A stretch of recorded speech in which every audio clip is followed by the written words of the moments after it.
जय माता दी दोस्तों, कैसे हैं आप सब।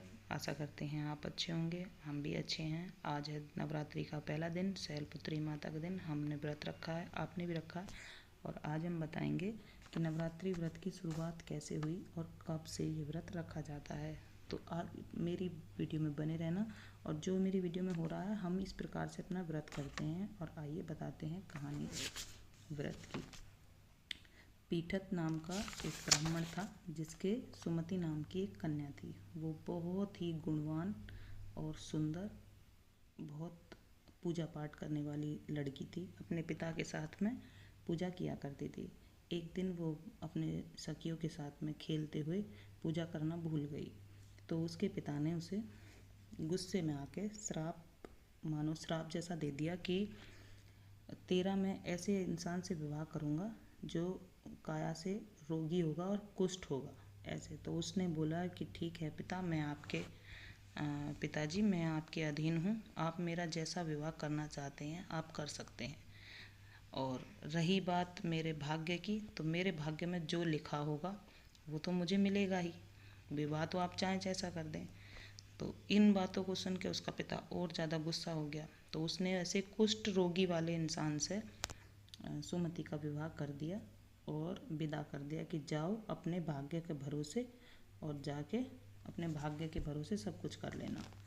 इतना सुनकर वो बहुत दुखी हुई। दुखी होने के बाद में अपने पति के साथ में वो जंगल को चली गई।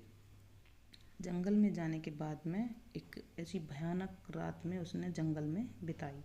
अब माता रानी तो सब देख रही थी। अब माता रानी उससे प्रसन्न होकर उसके पास आकर बोली, बेटी, मैं तेरी पिछले कर्मों से बहुत खुश हूँ, इसलिए तुझे जो वर मांगना है वो मुझसे मांग सकती है।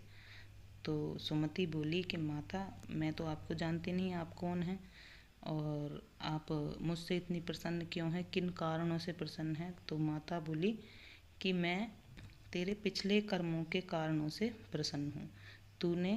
तू एक भील की स्त्री थी, पतिव्रता स्त्री।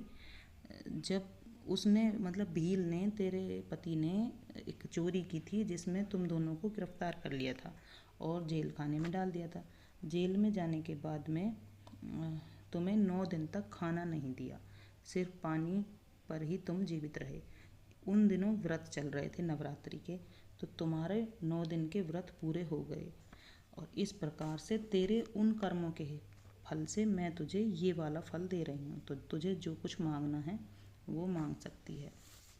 सुमति बोली, ठीक है माता, अगर आप मुझसे प्रसन्न हैं तो आप मुझे मेरे पति के कुष्ठों से दूर कर दिए। उसके मतलब काया पे जो रोग थे वो दूर कर दीजिए, जिससे मैं कम से कम मेरा पति सुंदर दिखने लगे और हम कुछ करने लगे। ठीक है। तो माता बोली कि उन व्रत के एक दिन के प्रभाव से मैं तेरे पति के सारे कष्ट दूर कर दूंगी और तुझे सुंदर काया वाला पति देती हूँ। तो इतना कहने पर सुमति का पति कुष्ठों से दूर हो गया और सुंदर काया वाला बन गया। फिर सुमति बहुत प्रसन्न हुई और माता का धन्यवाद करने लगी। सुमति बहुत प्रसन्न थी और माता ने फिर उसे एक और वरदान दिया कि तुझे उदायल नाम का एक पुत्र प्राप्त होगा, जो बहुत बुद्धिमान और कीर्तिमान और पराक्रमी होगा। इन सारे वचनों को सुनकर सुमति बहुत प्रसन्न हुई और माता का धन्यवाद करने लगी।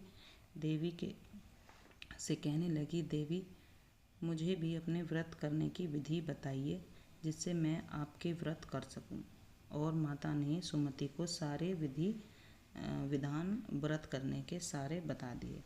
तो इस प्रकार से देवी का व्रत किया जाता है। तो ये थी हमारी आज की कहानी। आप तो हे माता रानी, जैसा सुमति का उद्धार किया है ऐसा हम लोगों का भी करना, हमें भी सद्बुद्धि देना। तो ये थी हमारी आज की कहानी। हमारी कहानी कैसी लगी है, कुछ गलती हुई हो तो माफ़ कर देना, और अच्छी लगी हो तो कमेंट करके जाना, और वीडियो को लाइक, चैनल को सब्सक्राइब कर देना। मिलते हैं अगली कहानी में। जय माता दी। राधे राधे। सुख संपत्ति पावे, ओम जय हरि बोलो। जय माता दी, साचे दरबार की जय।